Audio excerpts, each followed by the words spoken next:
pwede ba kumalma ka? Paano ako kakalma? Eh kung nabagok si Angela? Mami, ginawa mo lang naman kung ano yung tama. Pinoprotektahan mo lang ako.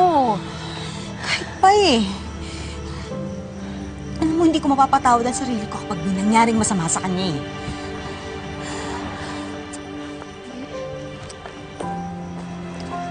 Excuse me, pakuha naman ang sasakyan ko, please. Yes, ma'am. Thank you.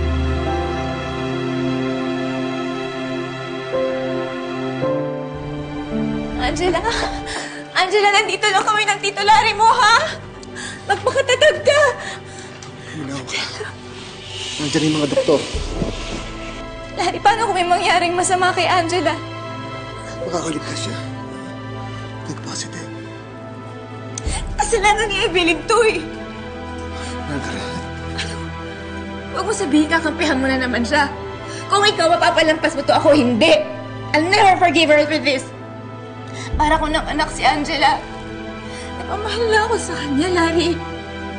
At hindi ako papayag na saktan ng kahit sino ang mamahal ko.